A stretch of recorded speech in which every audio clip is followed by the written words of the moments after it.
asking for a friend. Yeah. Do you know when you're working out on like some sort of cable machine, lat pull down, something like that? Yeah. Right. Have you ever, when you finished your last set, taken the pin out and put it much higher so other people think you're really strong when they go to use the machine?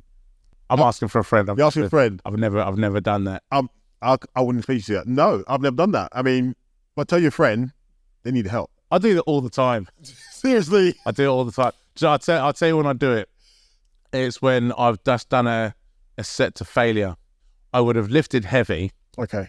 And on the last set, I drop it down really light and I just go until failure. And because I'm there screaming and crying about the last couple of reps, I don't want the next person to come behind me and be like, that was only 20 kilos. See, now you could be context. Yeah. Maybe a couple of times. but only because you give me context. But yeah. You go from the stack up, and people are like, what are you doing? And they go, oh, it's 6 kilograms. Yeah. So I put it back heavy. I'm not condoning it, but I've heard, tell your friend, I've heard it. I've heard people do it. I've heard people do it.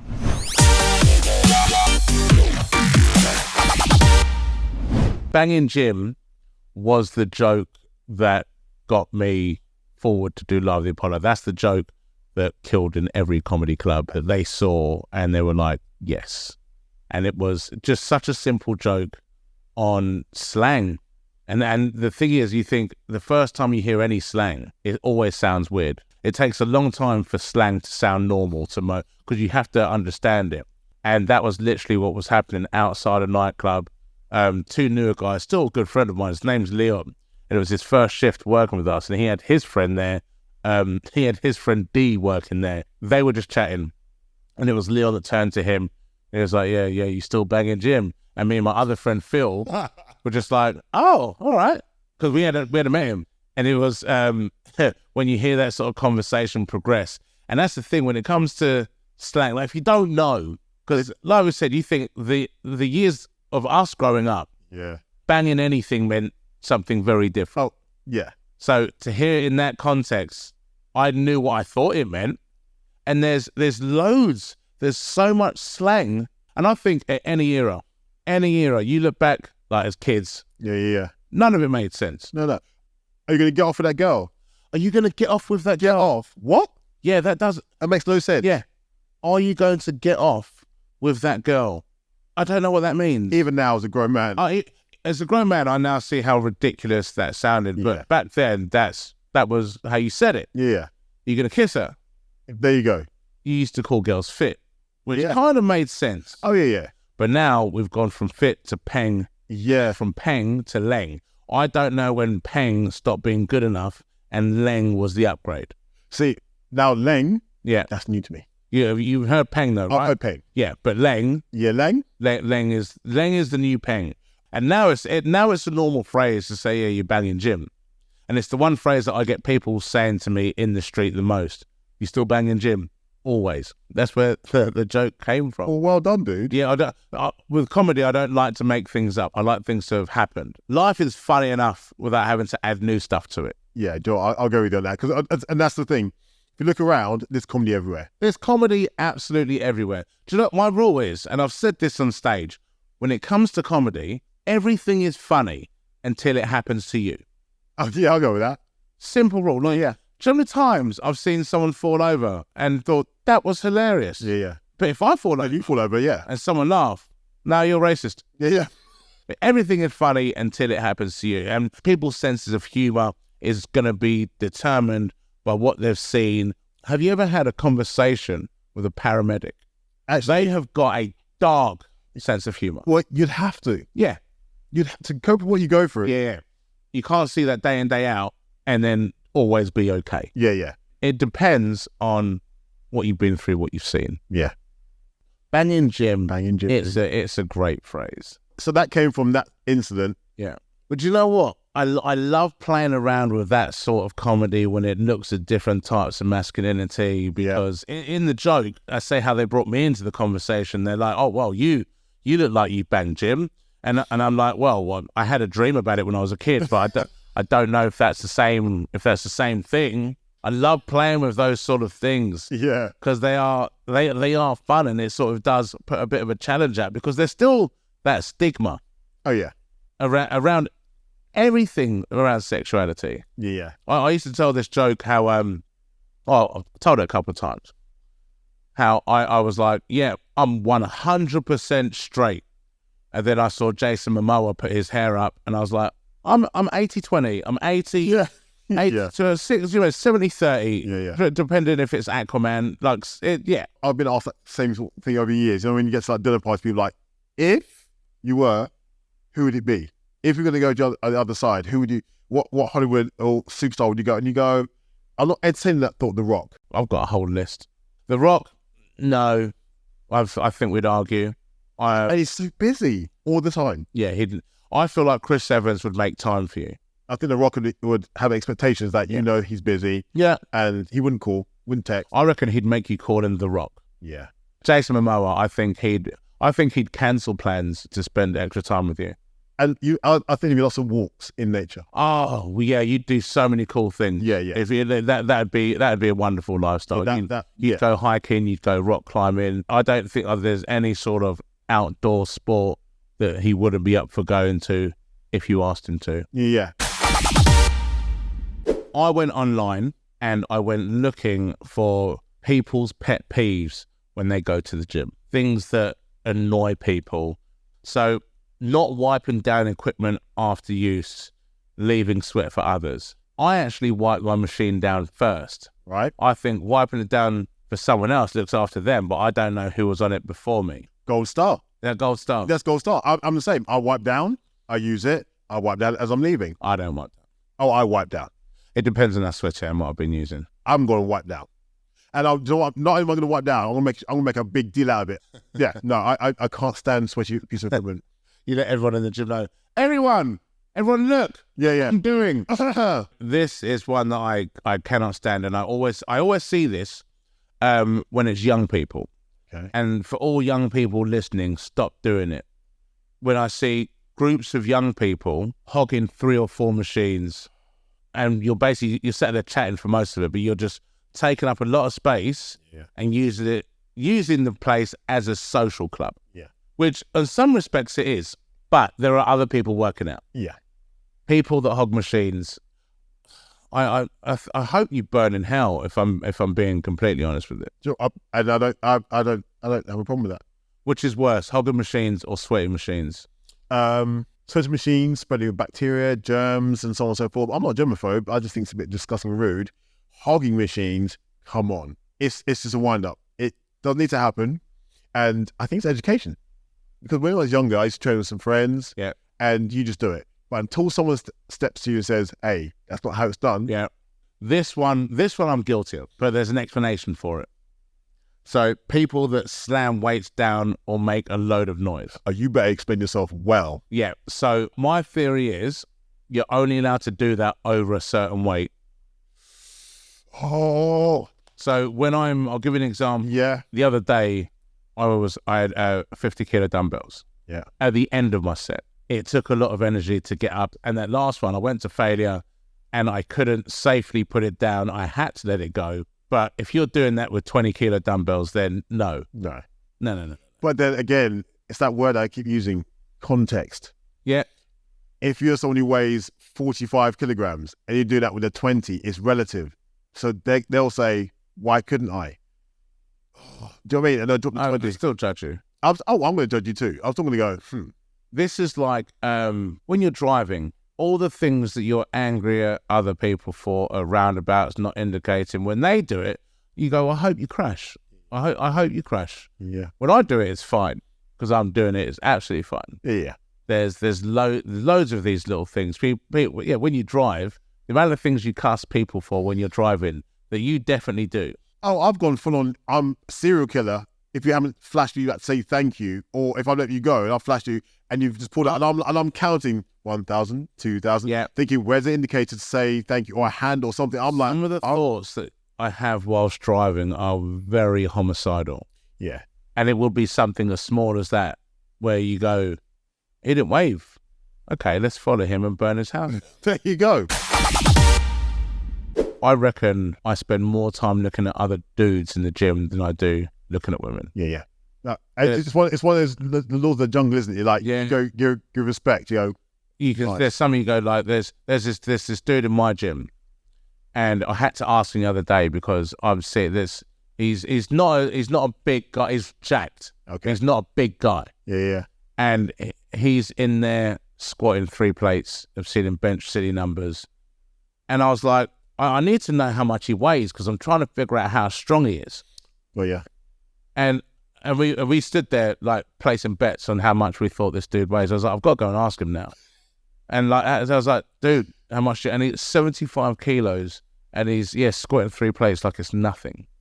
I was like, oh wow, guys will go and do that to each other. Yeah. Or if you see a guy that is looking good, like if you want to feel good about yourself, go to a gym. Oh yeah, just because of the other compliments you get from other dudes, and it's coming from a good place. Yeah, it's coming from a good place. They're like, hey, you're looking tonk. I don't think anyone has said the term tonk for, I reckon, easily over a decade. Tonk. It's going to be back in there now. You can go to the gym tomorrow and be like, hey, say, oh, you're looking tonk, bruv.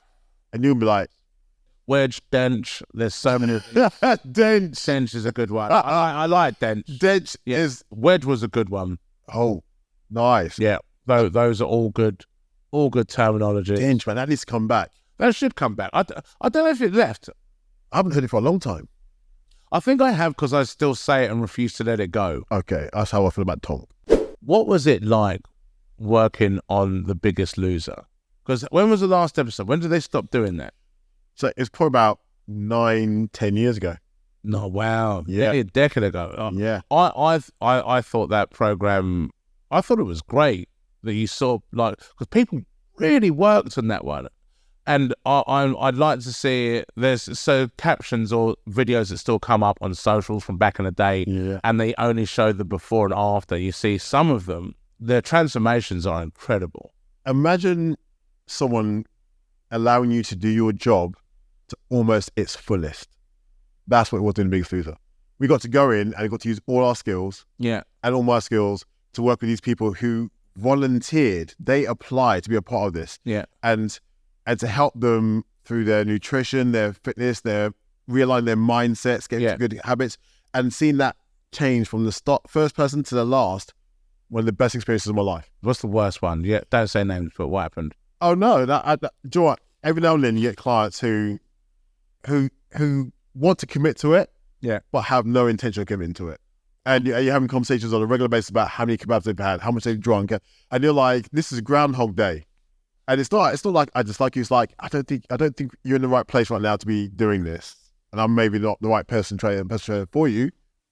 That's it. I remember once in my gym, I see one of the PTs. This is a long time ago. I saw one of the PTs training this woman, and he was like, "Today, burpees." She went, "I don't want to do that." He went, "All right, something else." And I thought, no, this is what we're doing today. That's I've hired you to give me the motivation, to give me the education, because I don't know what I'm doing. So do as you're told. Yeah. I mean, to be fair, burpees, I'd fight that too. No one likes burpees. No one likes burpees. But yeah, up to a point you go, it's like, are you going to repair your car yourself, or you can get your car repaired in the garage by a mechanic? When it comes to The Biggest Loser, I don't think they will ever do that again. Not for the foreseeable. The amount of times, there's been certain projects that we've pitched to different broadcasters, and they've been about fitness, they've been about training, something lifestyle, but lifestyle away from food. It's been working out. Yeah. Everyone comes back with the same response, which is people will get triggered. Absolutely. We're fat shaming. Yep. And I've never understood that, because you're not fat shaming. You're going, I want to better myself. And as far as I'm concerned, if you don't like something, then just don't watch it. There you go. Love Island.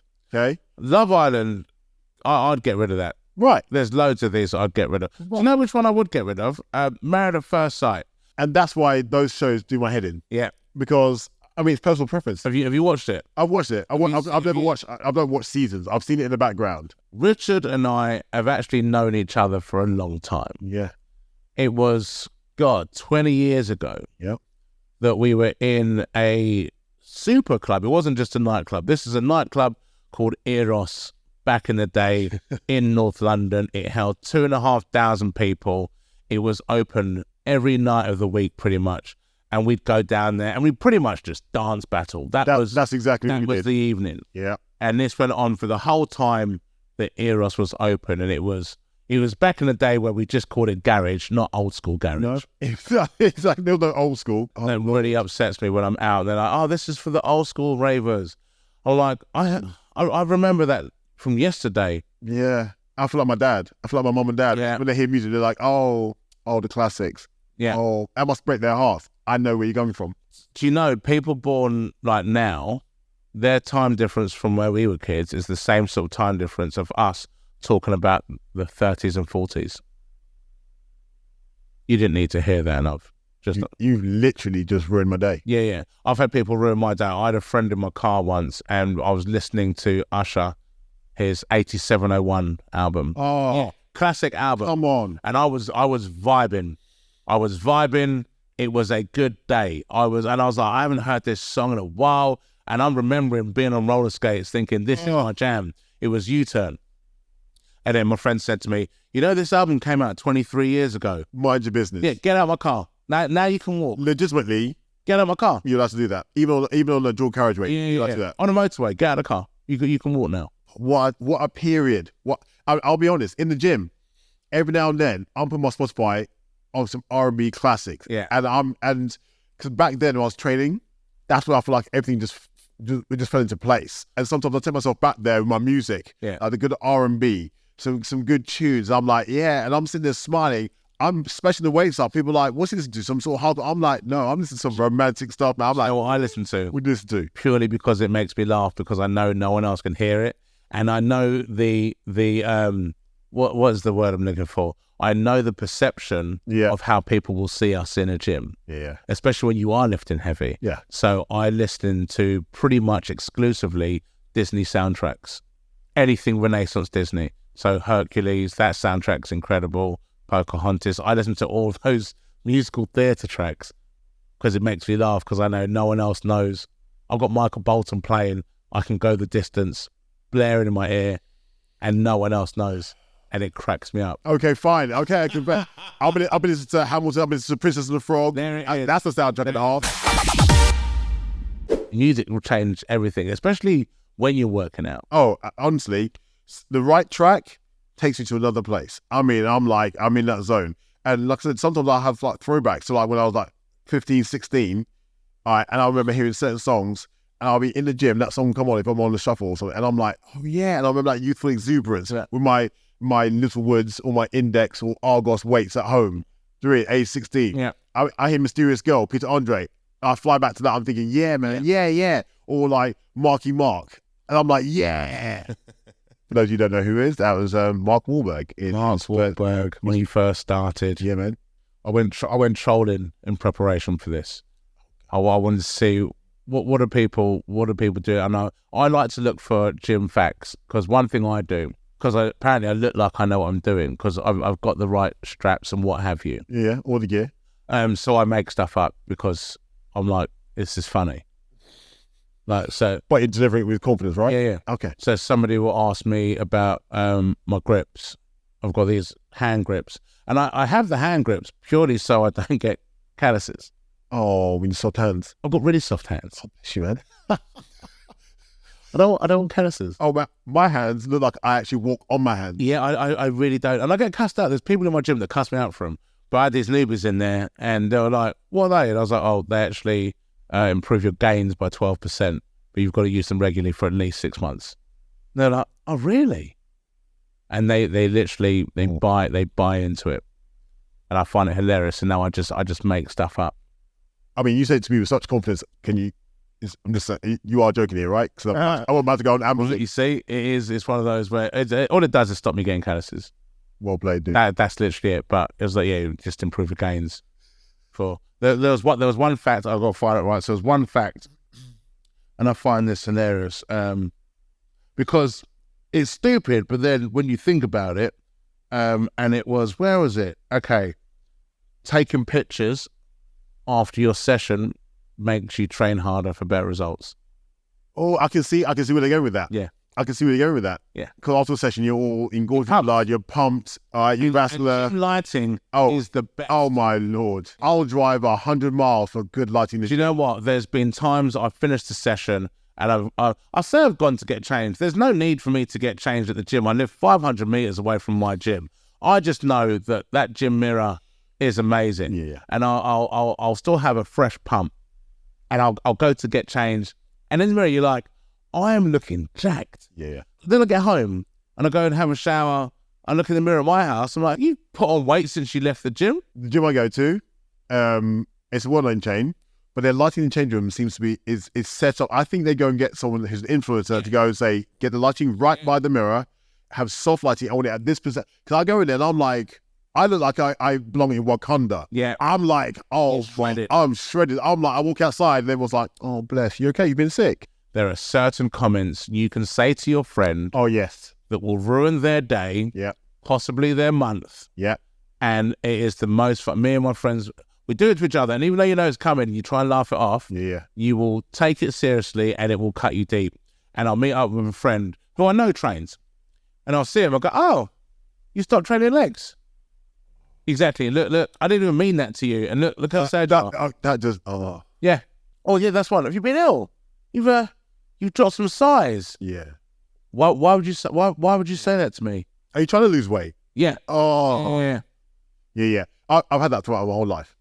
I mean, even from the age of 16, I was a sprinter, a sports person. So I was training, and my friends would be like, "Hey, rich man, you got no chest." I'll be like, "Ha, laugh. I'll be at home, smashing out push-ups, crying, the tears, the snot bubbles falling on my back of my hands. I have got a chest. I've got a chest. It's reverse psychology because I'm not looking small, but they want to try and take me down. And you go, why can't we just give people credit where credit's due? Do you know what? I'd always try and give credit where someone. I appreciate when someone has worked for something. Yes. And that's the thing. So when it goes back to taking pictures after you've worked out, yeah, I think it helps in very much the same way that the right song will help. If I'm lifting a heavy weight that I don't know if I can do, okay, I film it. Because now that there's a camera on, I'm like, you've got to lift that because people will know. Dude. You do. Yeah. Oh, if I'm doing something that's like, okay, I'm struggling, or if it's like a last sentence, I'm like, I don't want to be here. Yeah. I know I'm struggling. Yeah. I'm like, I'm hitting that button. Yeah. I don't even send it to anyone. Yeah. I literally film it, and then if I failed, I'd probably send it out. But I'll film it. Yeah. And then I'll delete it afterwards. But I know once the camera, and I've got friends that want to do that. If I'm like pandering around and sort of trying to procrastinate, just get a phone out and go, we've got to lift it out because I'll send this to everyone. God, yeah. And now you have to do it. See, and this happened last year, and I had a 140 on the bench press, obviously 3 plates. Brag. Just let you know, saying, and warm up, yeah. But I'd done it for a long time, and I was thinking, I don't know if I can do it, and it's all around the spot. I had set my camera up and see if I nailed this, it's going to be great. What it came to wasn't so much about what I did. I'm actually going to get a couple of reps out, okay? Yeah. But more importantly, there was a guy in the background that I watched after. So I actually posted it as my story, all right? And because this guy paused what he was doing, and he was facing the other direction, doing some bicep curls, and he paused and half turned to watch me do it. And he wasn't doing it to watch me. Yeah. He was doing it to watch out for me. Yeah. And you could see him flinching, like if I struggle, he's coming to spot me. And I got it out and I racked it, and I didn't think anything of it. When I played it back and I saw that, I did a quick tag, and he came up to me a few days later in the gym, and we got talking. Yeah. I was like, dude, this is what the gym bros, this is what the gym community is about. Yeah. I didn't know him from Adam, but he was ready to spot me. But there's so much, you know what? And the way that it sounds like he was stood there, like if there's too many people that train with their egos. Absolutely. I've had a kid in the gym. He was strong. Yeah. He was lifting a lot, but I could see him out the corner of my eye. He's getting towards his max. He's on the flat bench. And this kid weighed no more than 80, 85 kilos. But he's got maybe 110 on there. 110, and he puts 2.5 plates on. He's trying to go for 1 rep, which I've never really been a fan of. I'm like, if you can't do 4 reps, you can't do it. So then he's then on the bench. And I said to him, because I saw his last set, I was like, dude, do you need a spot? No, I've got it, mate. I thought, all right. He then he takes it off the rack, gets it down to his chest, gets it slightly up. Now this guy's stuck. You can see him, arms going. I thought, no, you've got this. Yeah. I left him. Well, it's just all there now. It's still there now. 3 weeks. It's still on that bench. Don't train with your ego, dude. No, and that's the ego lifting. That's a whole episode. Yeah. That's a whole episode. And there's so few of the people that do that. Yeah. That's why they stand out. Because the gym typically is a great social place, great community. People look out for each other. We're all on the same path. We're all on a... Everyone's got the same goal there. There we go. What I do like to do, though, is purposely ask my friends if they need a spot loudly when they're lifting something light. Are you that person? Yeah. There's so many mind games that happen. Oh, yeah. In a gym that do crack me up. Well, well done for still being here and still working out. I'm still banging gym, dude. Still banging gym. I think I'm going to be banging gym forever. Head first, man. Oh God, it's such a fun place for so many. I like it when I see, and it's when you see people using machines weirdly or like weird form. Do you? Here's the thing. You're a PT. Yeah. I'm not a PT. So when you see people doing some sort of stupidness in a gym, do you get involved and tell them the right way to do it? Because I saw this one dude. He was doing a squat, and I don't know how he didn't kill himself. Like his back was all bent up in some weird way. Do you see them old people with the hunches? Oh yeah. He looked like that now, just because of how he was squatting, but he was barely moving. Like he wasn't, and his heels were coming up. It wasn't really doing anything because he could lift the bar up and move it an inch. He was like, I've just he's winning. And I'm looking at thinking, if you can do 80 kilos, you can't do that. If you did 80 kilos, probably you'd feel it more. But I'm like, that's not my place. But if you're a PT, I feel that gives you some sort of license because you're there to educate. Right. So sometimes I feel like I don't compare. I'm not trying to compare us in this fitness industry to doctors, but I feel like you have a duty of care. Yeah. Okay. If someone collapses on the train or on the plane, call the doctors. If you're a doctor and you're qualified, you expect help. Yeah. On the gym floor, it's not the same. I go to my gym and I'm a punter. I don't train there. I don't train clients there. Yeah.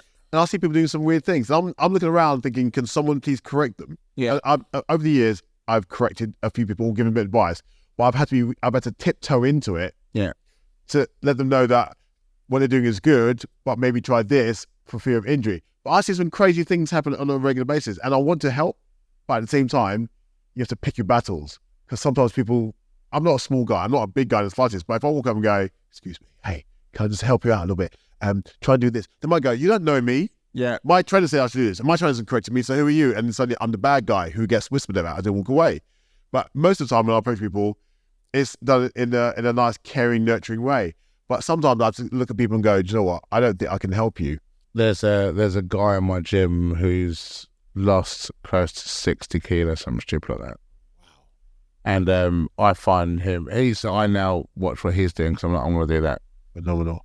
Because he's got into ridiculous shape. And he's one of those, it's like I was saying before, when it comes to things like The Biggest Loser, I wish they'd bring shows back like that. Yeah. Because I think it's better to motivate people. Because I find anybody's transformation, anyone who can have that sort of work ethic, I think is inspiring and I think should be shown. Right, and that's exactly it. So, in a nutshell, the transformations, people's journeys, we like to be a part of it. Yeah. All right. Whether but you want like a part of it at home as well. And you're giving people advice on what they can do. I mean, I wish I had the education when I was a kid that we've got now. Yeah. In regard to training. Yeah. Because we knew nothing. You lift heavy stuff and that's it.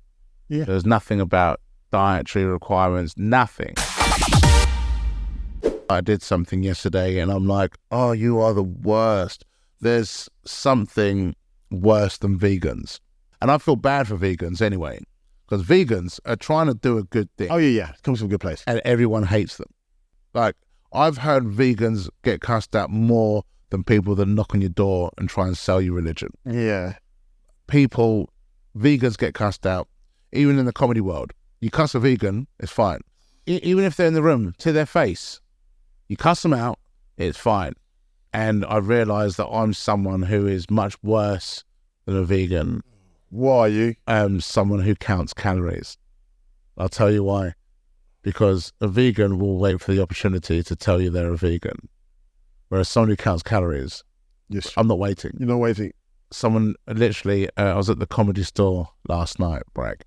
I was at the Comedy Store last night, and the staff were there. I got there early, and one of the girls there that works behind the bar, she bought some snacks. She went to me, "Do you want a chocolate biscuit?"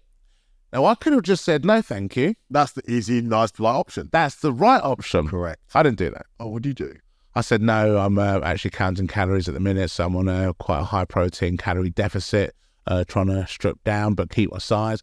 So she got like a 5-minute speech that nobody asked for, and they're all looking at me with blank faces, and I was just like, "Well, sorry, I meant no, thank you. We're that one." Yeah. People that count calories will be the first to tell you they're counting calories. Yeah. I mean, yeah. And they'll ask you questions like, "You'll be eating your food, minding your own business. There, do you know how many calories is in that? Do you know? Do you know, right there, 400 calories. Isn't that great? 400 calories. Do you know, what's your calorie content? Let's talk BMI. Do you know, what macros are you on? Yeah. No one asked you. No one asked you. No one asked you. Well, you delivered to the door. Keep that shit to yourself. Yeah. I mean, if you're someone out there who's doing this, just be mindful of the fact that Don't be me. don't be. Don't be me. Keep it yourself. Yeah, if you're doing it, One other than you can. yeah, just do it. If it's between you and your coach, it's between you and your coach. Don't bring your kids into it, your partner into it, your friends. They don't care. Do you know what? That was a lot of fun. There's so many things that happen in the gym that people don't talk about or don't let out. It can be a hilarious place, and I'm looking forward to this. We've got a lot of fun guests that are going to be popping in over the next few months. So I'm looking forward to doing this again. This is much needed. Oh, definitely needed. Everyone needs that verbal outlet. There you go. It's like Get the talk out. Yeah, cathartic. We're going to set the world to rights. We want everyone out there to We'll talk about everything. Yeah, you tell us topics, we're going to talk about it. And things that are your gripes, your likes, your dislikes, even if you want to out your gym crushes, talk to us. Oh, God, if you want to out your gym crushes, yeah, we'll tag everyone. That would be, I would like to do, do you know what? Let's figure out a way to do Married at First Sight Gym Edition. Oh, come on. Yeah. Rich, next time, I'll see you then. Take care, man.